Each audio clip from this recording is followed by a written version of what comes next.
ladies and gentlemen. As you see, I am going to be talking in my talk show interview style about a book to which I respond in verses. This book is called, actually the original book we'll get to in a minute, but my book is called Wordsongs of Jewish Thought. Subtitle, 108 Tanya Response Poems. Let me explain exactly what's going on here. There is a book called the Tanya, which was written in the late 18th century and has recently most wonderfully been provided by an ample commentary filled with Hasidic mystical Jewish tradition, particularly as embodied in wonderfully engaging, absorbing, riveting often, stories often about quite unusual people. And what I do is when I find something I like, I quote it and I respond to it. I did that 108 times for the 3 volumes in the commentary. The original book was written, it is called the Tanya because that's an acronym of its real title. It then was, as I say, attracted the commentary of Rabbi Adin Steinsaltz, recently deceased. He is one of the leading lights of Judaic scholarship in this or in any era, and I dedicate the book to his memory. He is an extraordinarily gifted raconteur, and I love to work on the material that he provides me because it's so stimulating. His book is in the 3 volumes. Here is Volume 1, Opening the Tanya. Then we have Volume 2,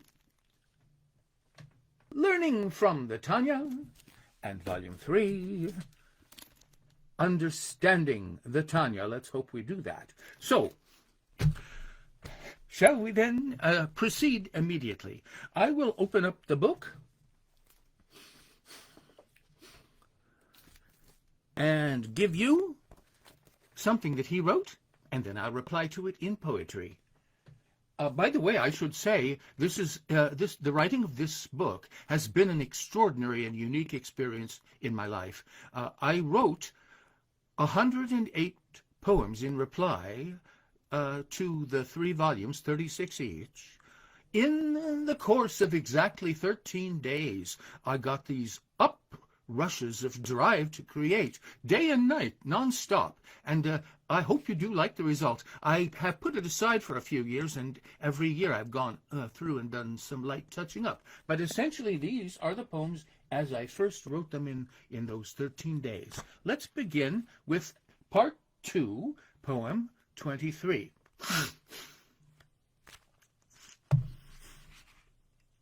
Some tzaddikim tell a parable about a king who ordered an extraordinary and unique royal crown encrusted with gold and jewels.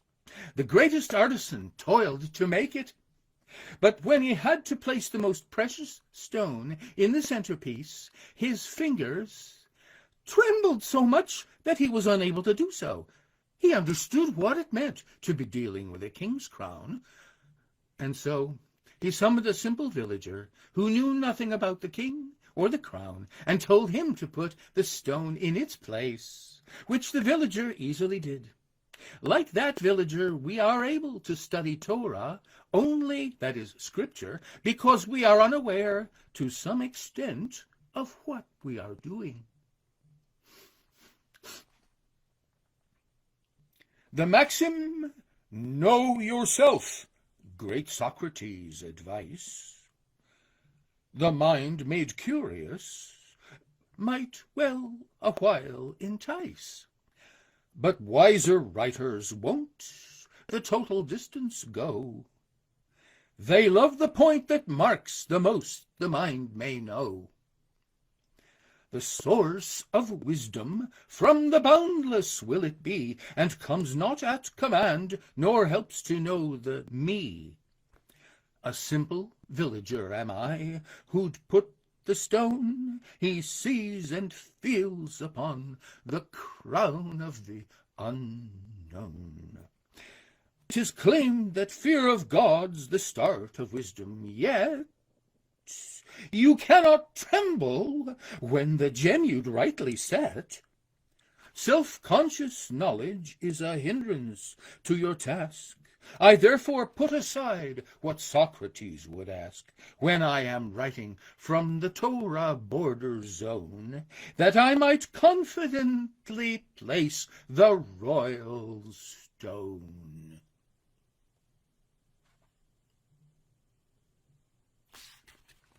He told a parable. I elaborated it. And now we can move on, because these don't require lectures. They're very clear, I think.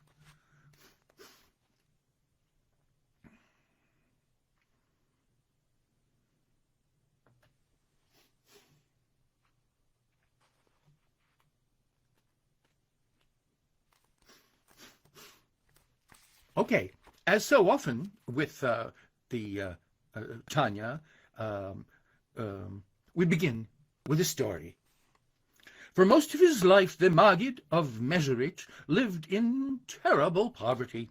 When conditions grew especially difficult, his wife groaned, and hearing her, the Maggid groaned as well.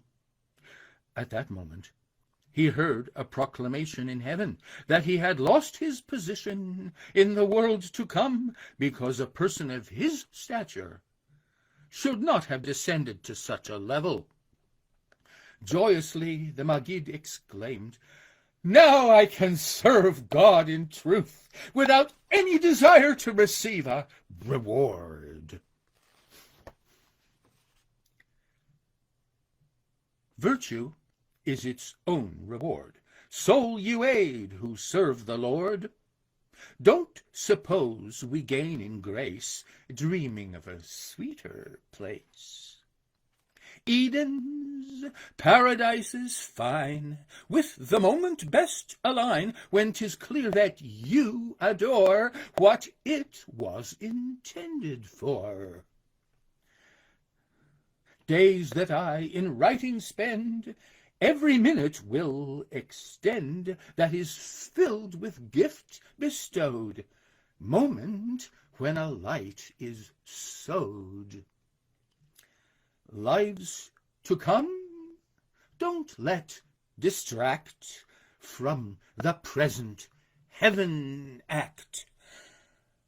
Every hell or Eden we're told of, we are holding here.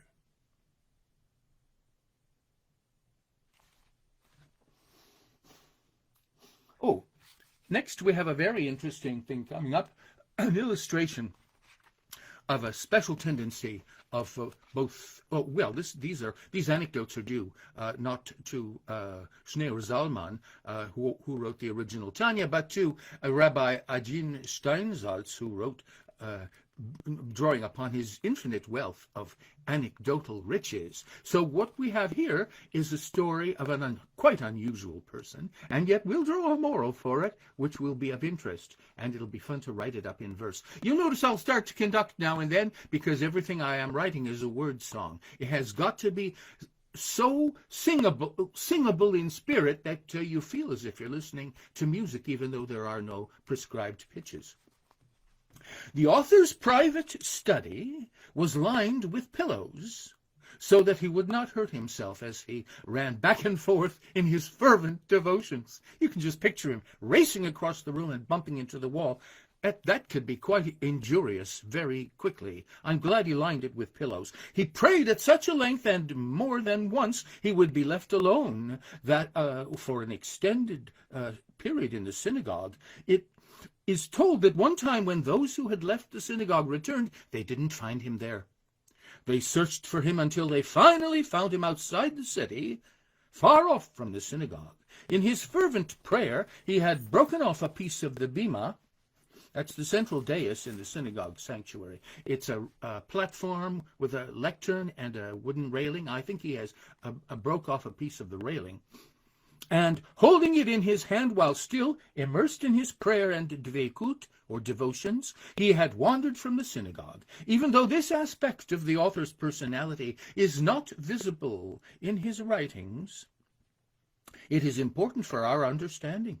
In a sense, the challenge of such a person is not to reach a state of exalted inspiration, but to prevent his soul from leaving his body, to remain in the world and not, like Elijah the prophet, leave it in a storm wind.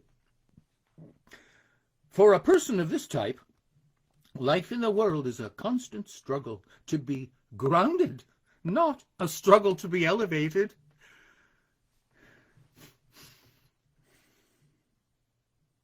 He suppressed, when expounding a moral command, what we also may now understand.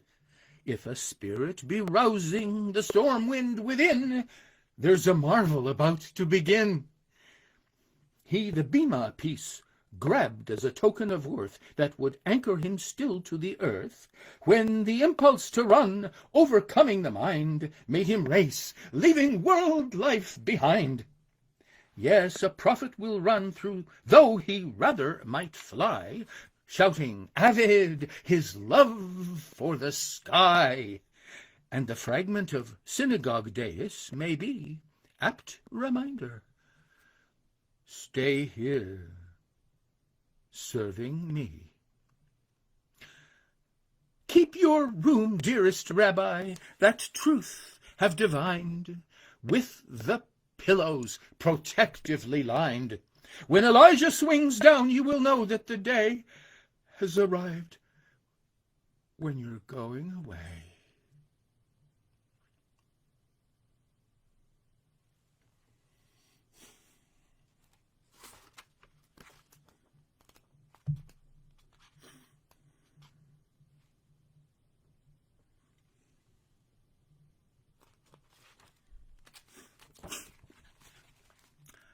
Unusual people that you don't necessarily hear discussed in sermons or moral exemplary lessons. But here's another one. This is part 1, number 14. The author's grandson, by the author he's talking about Rabbi Schneur Zalman, the author of the original Tanya that he's commenting on. That's the same guy we just heard about a minute ago. The author's grandson, Rabbi Menachem Mendel of Lubavitch, known as the Tzemach Tzedek, told the story of a wagon driver who performed a great mitzvah, that is, a good deed of the type that is enjoined in the scriptural commandments, and saved the life of a Jew. When this man died, the heavenly court did not know how to reward him. He had performed a great mitzvah, but being a boor and a very coarse man, he would not be able to appreciate the spiritual pleasures of the Garden of Eden as tzaddikim do. So they decided to ask him what he would like. He asked for a new wagon with 6 mighty horses. To this day, he drives the wagon with its 6 horses along a straight, smooth road to infinity.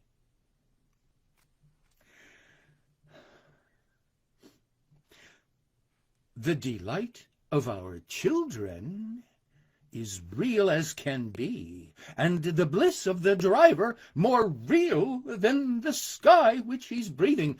'Tis infinite.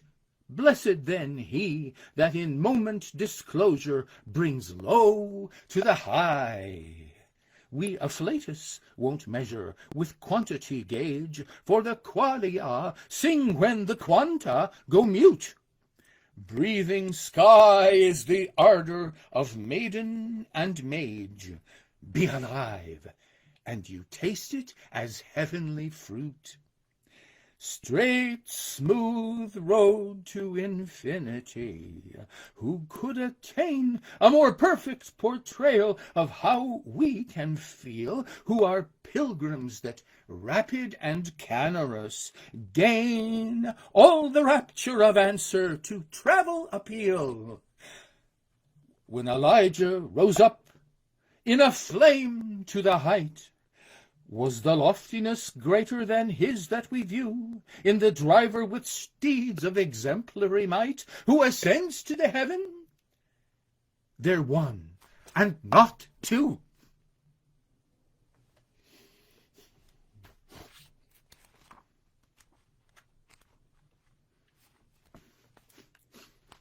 Well, I'm going to have a lot of fun with this one, which concludes our first section of the presentation. Because I have introduced the child theme, I want to develop that at more length. And this is one of my very favorite anecdotes or episodes to talk about. I had a whale of a time, as you will see in 1 minute. This is part 3, poem 5. The stress on direct perception was the innovation of the Hasidic movement, as Rabbi Tzvi Hirsch of Zidichov expressed allegorically. A traveler reported that in a foreign land he had seen a bird with a human face and cow's legs. Only a few people believed this outlandish tale, but later another traveler came and described the same bird, though in a more abstract manner.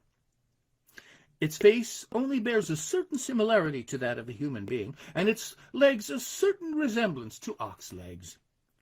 More people were prepared to accept that explanation, but there were still many skeptics. Finally, a third traveler arrived and brought one of the birds with him, which he showed to everyone.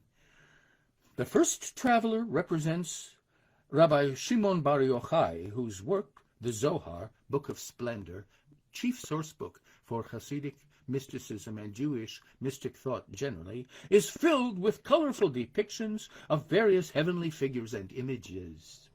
The second traveler is the Ari, who explained and arranged the Zoharic material in a more comprehensible manner. And the third traveler is the Baal Shem Tov, who made the presence of God an experiential reality. The only difference was in the relationship to that knowledge. The Baal Shem Tov pointed out that the things that everyone had already heard about can be seen with their own eyes and not learned by rumor. Well, how can you see what before was reported by rumor, as here our informer exhorted? A cow-legged bird with a person-like face? It wouldn't be hard for an artist to trace. A boy draws a picture, and what's he portraying? It's God, he replying is quietly saying. But God is a being whom no one can view. They will in a minute, as soon as I'm through. I too am an artist, who, childlike aspiring to image the goal of my spirit desiring, requires in my metaphor clearly to see whatever may kindly be opened to me. We're made in his image, we're told in the scripture, yet partly that's hidden, a riddling encrypture.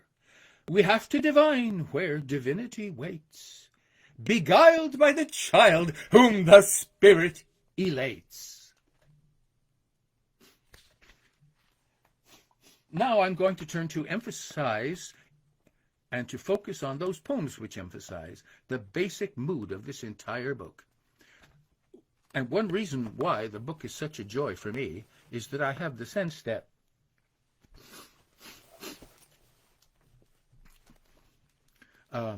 Schneur Zalman for starters, and then Adin Steinsaltz for continuation, both had the same kind of mentality that I'm lucky enough to have, which is to say, happy brain chemicals. I rejoice on arising in the morning, or whenever I get up, and as a result, I have simply a positive outlook to life, and that turns out to be, according to this book, from which I am citing continually, not only an important point, but the entire center of our life on earth. Appreciating life, approaching it with vigor and with affirmation. So, this is poem 1 of part 1. It is said in the name of many Hasidic masters that there is something that is not listed in the Torah as a sin, yet is worse than any sin, and something that is technically not a mitzvah, a good deed enunciated in the scripture, yet is greater than all mitzvot. Nowhere does the Torah expressly forbid sadness and depression, yet this is the most virulent of sins, for it stifles the heart and mind, closing them to the service of God. Joy is not an express mitzvah, but is the greatest of mitzvot, for it opens a person's heart and mind, enabling him to perform all the mitzvot and to make a mitzvah of everything. What's criticized here is not clinical depression, which is a disturbance of the mind requiring treatment and assistance, but rather a willful kind of depression. Some people don't realize that they are willing themselves constantly to be disappointed. Okay, so here we go. The first of all virtues and worst of all sinning are joy and a willful despondency, winning the heart to ascend to the stars in the sky, will laugh to the rafters, think far and go high. The willfully sulky and sullen are sinking to living oblivion, stifling their thinking. Complaint is a taint when a joy is nearby, so why be a griper, be roiled and be wry? The mother of virtue? 'Tis bliss in our being, with grace we receive, let our state be agreeing. We sunnily, mirroring rays from above, teach heavenly lampads the practice of love. For gladness flows out to the life world surrounding, the hallelujah shouts in the mountains abounding, that leapt with the lambs to Davidian tone. At one did we dance with the never alone.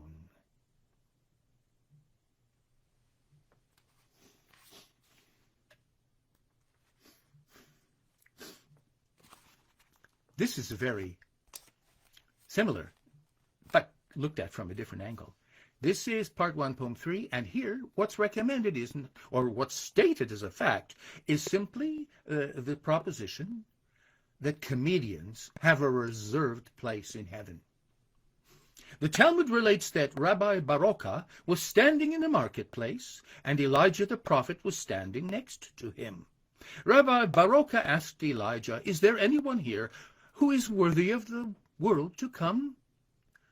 Elijah answered, "No." As they spoke, 2 men entered the marketplace, and Elijah said that these 2 were worthy. Rabbi Baroka ran after them and asked what their profession was. They told him that they were comedians, whose job was to cheer the downhearted, and this is what made them worthy of the world to come. Comedians merit a heavenly station. I'd never dispute it, but rather applaud. We relish the jest, and we love jubilation, and jokes are at home in the courtyard of God. Each cedar and palm, leaves appealingly waving, would seem to be smiling. The seniors are young. With suitable humor, the guests are behaving. Superb and euterpal, the verse maker's tongue. Komoidia, Greek, meant a singer at revels, and joy has been sown for the upright in heart, and angels are grander at laughing than devils, and jokes free from yokes, all the childlike in art. Then never be hesitant, verses to fashion, that sing with a wit and a wisdom to boot. Let laughter be ample and added, a passion for truth to express, primal paradise fruit.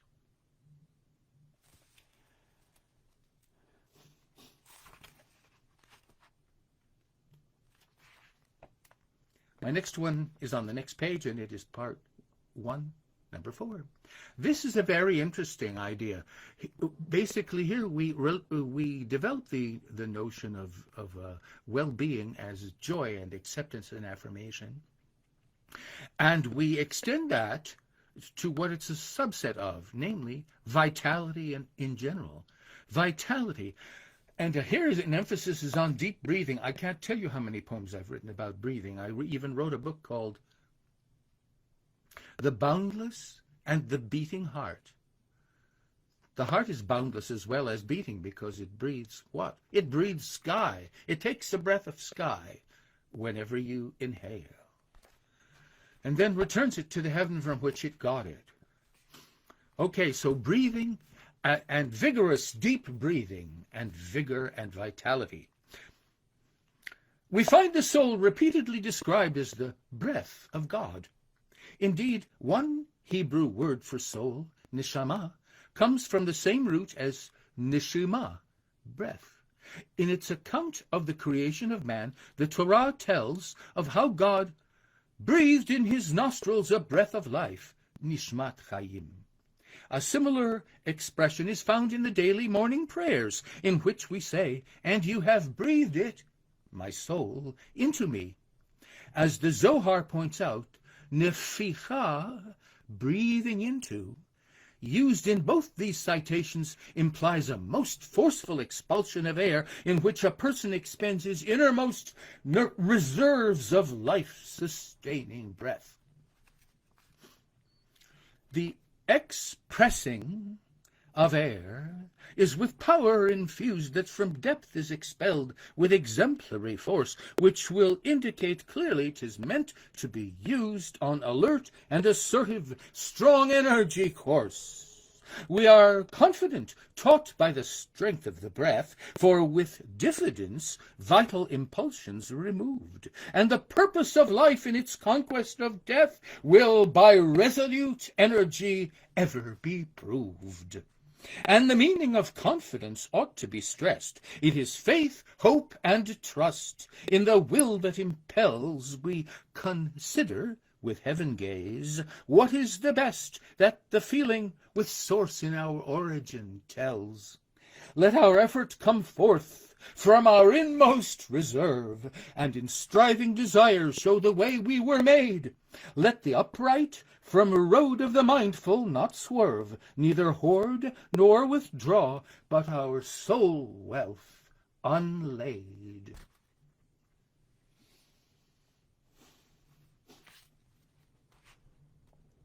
Just a few pages over.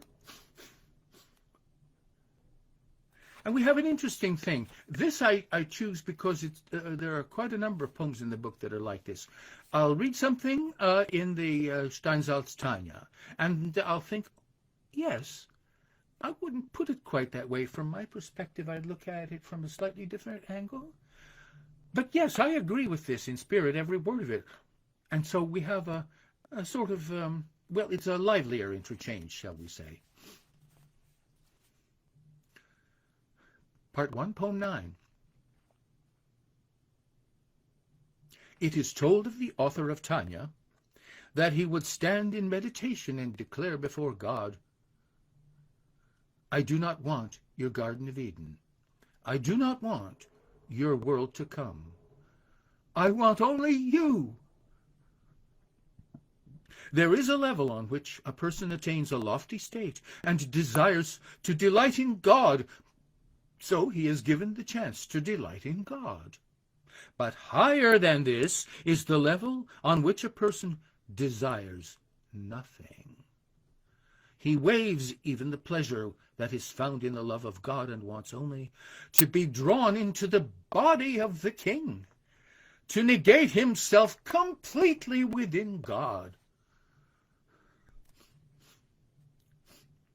To think that poets mid the pious might be reckoned, I'm ready to be led wherever wisdom's beckoned. Poetic thinking must reveal that metaphor is in remote beyond the most we can adore. The essence of what turned the nothing into being is far beyond the most advanced prophetic seeing. Where's up in Newton's heaven? Primitivity is all we children of the visible can see. And Eden Garden with its famous wormy apple? Another theme with which it worries me to grapple. Who pictures permanent and perfect paradise will boredom find invade the landscapes that entice? Promotional, post-mortal promises of pleasure can scarce deliver such a metaphoric treasure as we achieve, who in our emulative lines may rival Moses' own and David's rare designs.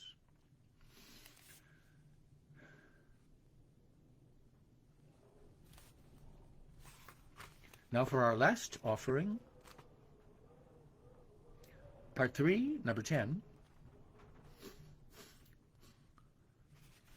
We started with humor, we went to vitality, and now comes the most concentrated and highest intensity emanation or manifestation of that central drive, and that is nothing less than intensity itself.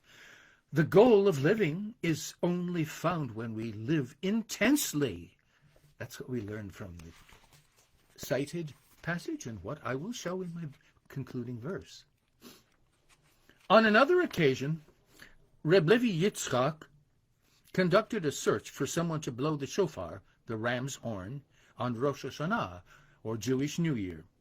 One day, a simple man came, and when Rabbi Levi Yitzchak asked him what he would have in mind when he blew the shofar, the man told him, "Rabbi, I have 4 daughters of marriageable age." Doesn't this sound like a story from Fiddler on the Roof?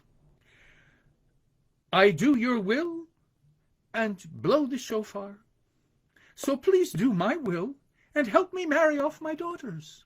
He needs a dowry for them. Those were the days of dowries. Rabbi Levi Yitzchak stood up and said, "You will blow the shofar in my synagogue." Of prime importance in a person's intention is not his intellectual level, knowledge, or even spiritual preparedness, but the degree of his intensity as he performs the mitzvah. That makes all the difference.